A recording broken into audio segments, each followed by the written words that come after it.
mind. It's something that keeps you trapped. It's something that keeps constantly going even though you're sleeping, even though you're doing nothing. But you may be saying, that's the time your mind should be going. That's the time you should think.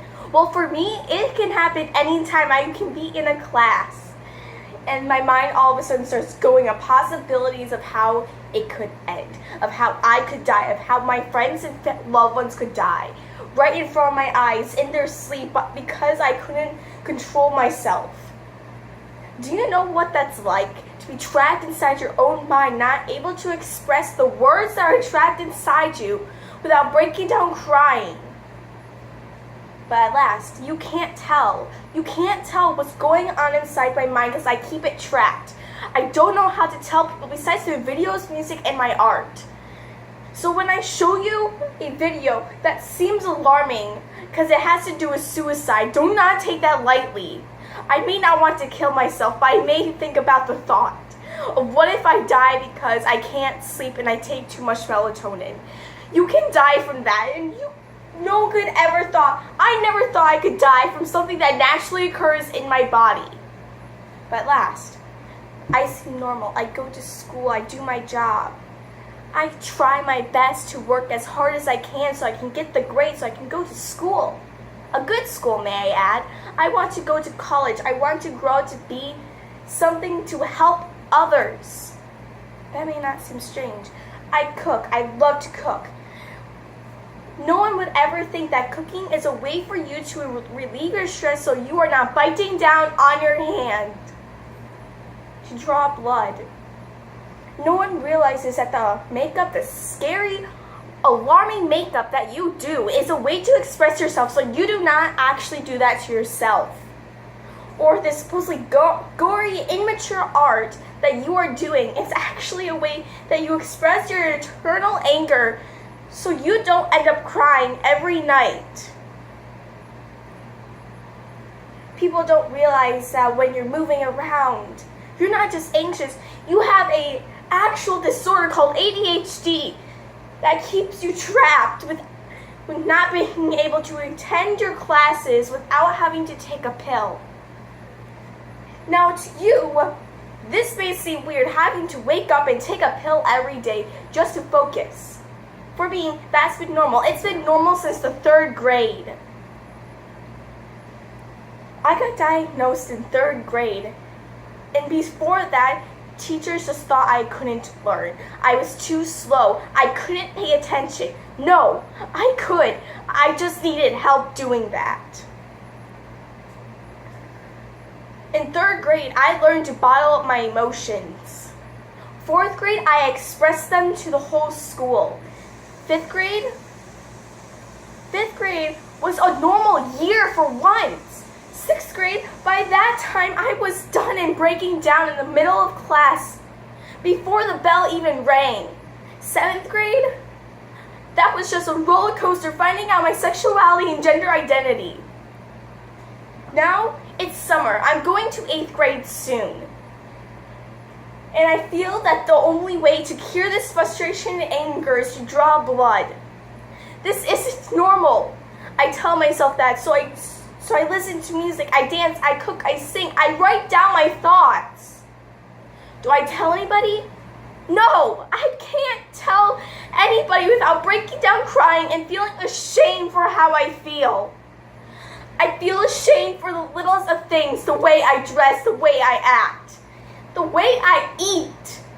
The fact that I eat, I feel ashamed for. Because when I take my shirt off to go to bed, I just see the fat and the misshapen body I was born in. I am not who you think I am. You may see me as a shy girl that is crazy and weird.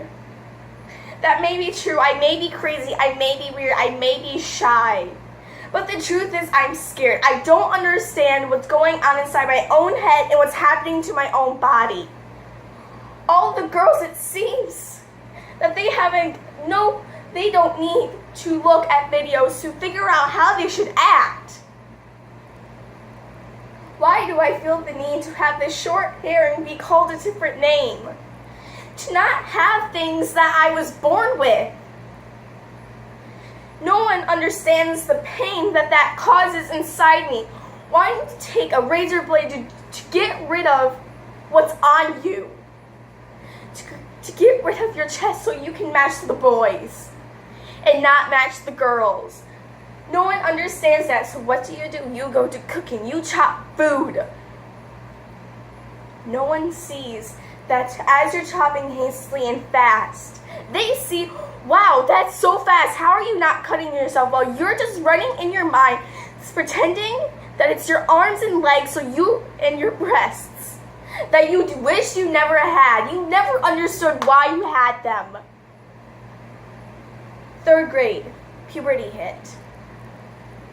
I put no thought to it. I started dressing more masculine and got a short haircut. I will say it was a bob, but still. It felt great to have short hair and I felt comfortable in it. And dressing more masculine made me feel whole. Well, when I dressed girly with long hair, I was hot and uncomfortable. I didn't understand. I just wanted to fit in. I wanted to be with my friends. I matched my friends and my fellow classmates, not realizing I got along better with the guys than the girls because I had a small friend group of people that I kept close. They were all girls. I acted like a complete and utter child, even though I was older. Then 4th grade came. I lost everybody I had. My friends moved and I got bullied.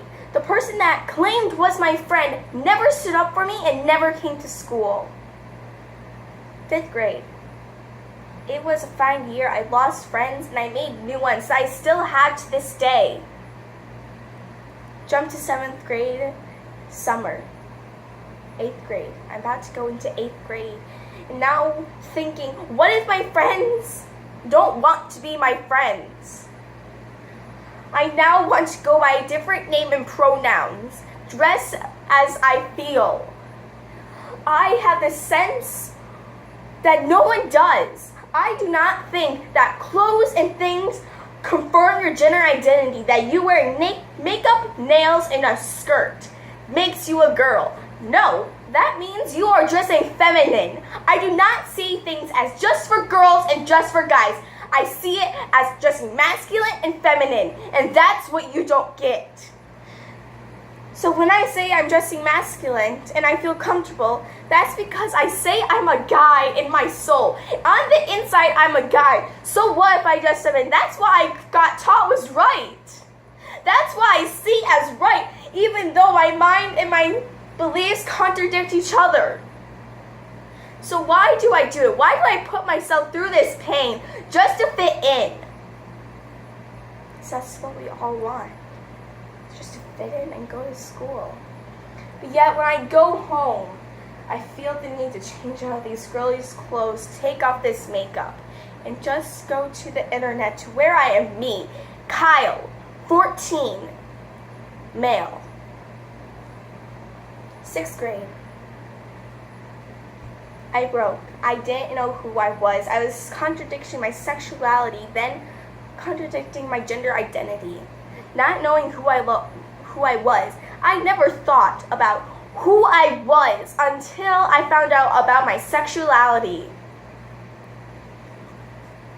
Kyle, 14, pansexual.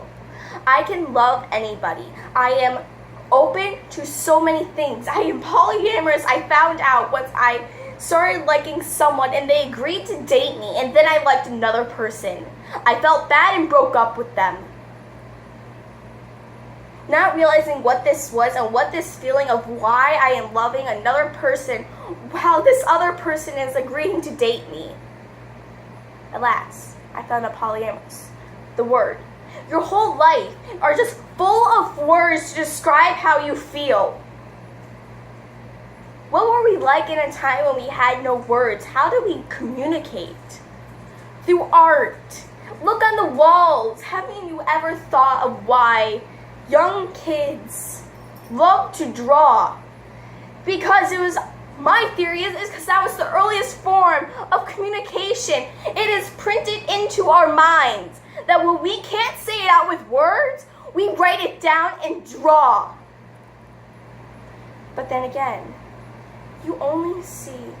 ever wondered why you only see mentally confused and disorientated people doing this amazing art?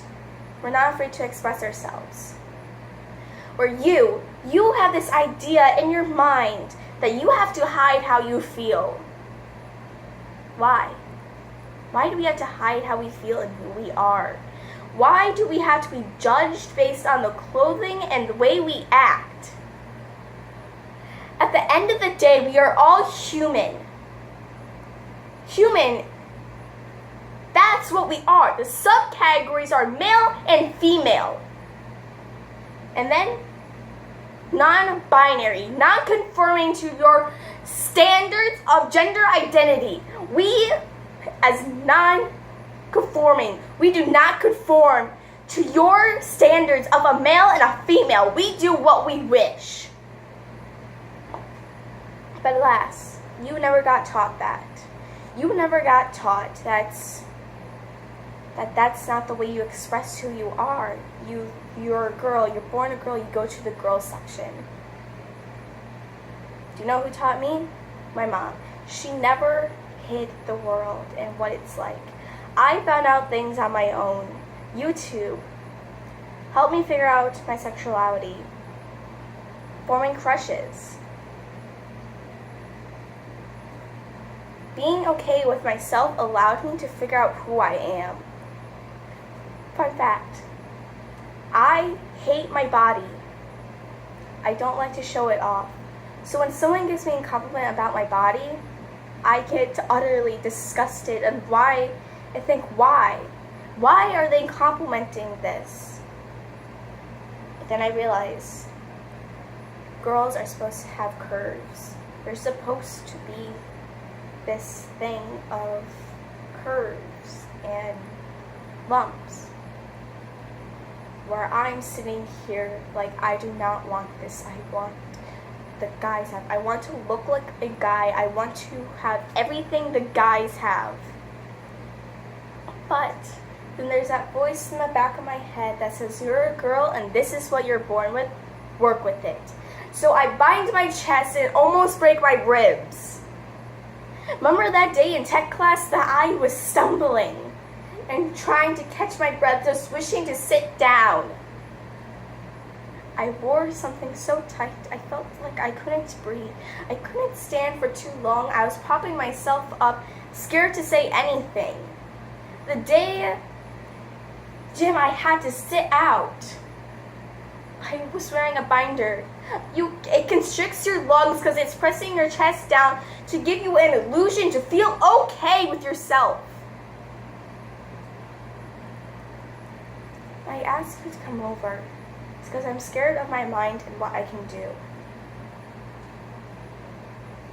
When I go to school, I'm not the person I am out of school. I'm this shy girl who just wants to get work done.